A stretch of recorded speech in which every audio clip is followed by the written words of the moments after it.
ഇന്ന് ഞാൻ നിൽക്കുന്നത് ഈ വീട്ടിലെ ഏറ്റവും ബ്യൂട്ടിഫുൾ ആയിട്ടുള്ള സ്ഥലത്താണ്. സൺ കിസ്ഡ് ആയിട്ടുണ്ട്, അതുകൊണ്ടല്ല പറഞ്ഞത്. ഈ വീട്ടിലെ ഏറ്റവും ബ്യൂട്ടിഫുൾ ആയിട്ടുള്ള എനിക്ക് ഏറ്റവും ഫേവറേറ്റ് ആയിട്ടുള്ള സ്ഥലം ഞാൻ നിങ്ങളെ കാണിച്ചു തരാം.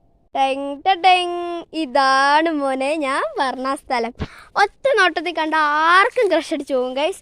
അത്രയ്ക്ക് അടിപൊളിയാണ്. ഈ പൂവൊക്കെ ഇങ്ങനെ നിൽക്കണ കാണാൻ എന്ത് രസമല്ലേ.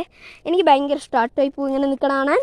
അതും നല്ല ബന്ദിപ്പൂക്കൾ, നല്ല തുടാന്നിരിക്കുന്ന തക്കുട് മുണ്ടൻ ബന്ദിപ്പൂവൊക്കെ കാണുമ്പോണ്ടല്ലോ അടിച്ച് തിന്നാൻ തോന്നും ഗൈസ്. ബിസ്ക്കറ്റിൻ്റെ കൂട്ടുള്ള ബന്ദിപ്പൂവാണ്. എനിക്കിതിങ്ങനെ അമക്കാൻ തോന്നുന്നുണ്ട്.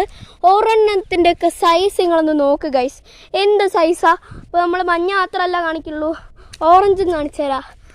ഓറഞ്ചിൻ്റെ ഒക്കെ ഒരു സൈസ് നിങ്ങൾ നോക്ക് ഗൈസ്. വിരിഞ്ഞങ്ങോട്ട് വരുന്നതേ ഉള്ളൂ, നന്നായിട്ട് വിരിയും.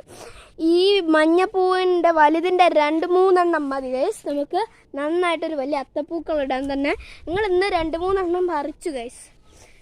സോ ഞങ്ങളിത് വേറൊരു സ്ഥലത്തു നിന്നാണ് വാങ്ങിയതാണ്, നടാൻ വേണ്ടി തൈ വാങ്ങി. അപ്പോൾ അവർ പറഞ്ഞു അവിടെ തന്നെ കൊണ്ട് കൊടുത്താൽ നിങ്ങൾക്ക് പൈസ തരാമെന്നൊക്കെ പറഞ്ഞു. നമ്മൾ ഒരാളെ വിട്ട് ചോദിച്ചപ്പോൾ അവർ പറയുക 1 കിലോയ്ക്ക് 7 രൂപയുള്ളൂ. സോ നമ്മൾ തീരുമാനിച്ചു ഇത് വിൽക്കണില്ല എന്ന് തീരുമാനിച്ചു. സോ ഇത്ര മനോഹരമായ പൂക്കൾ ആർക്കെങ്കിലും പിച്ച് വിൽക്കാൻ ഞങ്ങൾക്ക് തോന്നണില്ല ഗൈസ്. ഞങ്ങൾക്ക് തന്നെ ഞങ്ങൾ എടുക്കാമെന്ന് വിചാരിച്ചു. വലിയ പൂക്കളൊക്കെ തിരുവോണത്തിന് വേണ്ടി നമുക്ക് പറിക്കാമെന്ന് വിചാരിച്ചു. ബാക്കി കുഞ്ഞു പൂവൊക്കെ തിരുവോണത്തിനുണ്ടെങ്കിൽ അതൊക്കെ അവിടെ നിൽക്കട്ടെ എന്നൊക്കെയാണ് ഇപ്പോൾ ഉള്ള നമ്മുടെ തീരുമാനം. പൂമ്പാറ്റയ്ക്ക് പോലും ഇവിടുന്ന് പോകാൻ പോലും തോന്നണില്ല ഗൈസ്. എങ്ങനെ പോകാൻ തോന്നും? ഇത്രയും പൂവുണ്ടെങ്കിൽ പൂമ്പാറ്റയ്ക്ക് പോയിട്ട് എനിക്ക് പോലും പോകാൻ തോന്നണില്ല. അപ്പോഴാണ് പൂമ്പാറ്റയ്ക്ക് ഗൈസ് മഞ്ഞയും ഓറഞ്ചും നിരയായിട്ട് നമ്മളിങ്ങനെ നിർത്തിയിട്ടുണ്ട്. നിങ്ങൾ ഈ വീഡിയോ ഒന്ന് കാണുക ഗൈസ്, എത്ര മനോഹരമാണെന്ന് അപ്പം നിങ്ങൾക്ക് മനസ്സിലാവും. നിങ്ങൾ അടുത്ത ഓണത്തിന് ഇതുപോലെ ബന്ദിയൊക്കെ വാങ്ങിച്ച് നട്. അപ്പോൾ ഇത്രയും മനോഹരമായ കാഴ്ച നിങ്ങൾക്ക് കാണാം. എന്നും രാവിലെ വന്ന് ഞാൻ ഒന്നെത്തി നോക്കാറുണ്ട് ഗൈസ്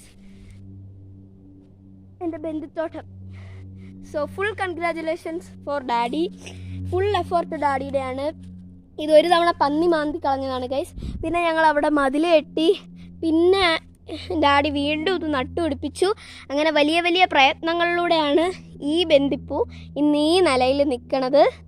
സോ ഇത്രയും കഷ്ടപ്പെടുത്ത് എഫേർട്ട് എടുത്തിട്ടൊക്കെയാണ് ഞങ്ങൾ ഇത്രയും ചെയ്തത്. ഞങ്ങളല്ല ഡാഡി ചെയ്തത്. സോ ഞാൻ ഇപ്പോൾ കടമ്പനാടാണ് കേട്ടോ ഉള്ളത്. കടമ്പനാടാണ് ഇത്രയും മനോഹരമായ ചെടികളുള്ളത്. സോ ഞാൻ ഡാഡിയെ അപ്രീഷിയേറ്റ് ചെയ്തു ഗൈസ്. സോ ഞങ്ങളുടെ ബന്ദിപ്പൂവൊക്കെ ഇഷ്ടപ്പെട്ട ലൈക്ക് ചെയ്ത് സബ്സ്ക്രൈബ് ചെയ്തോളി. Bye bye.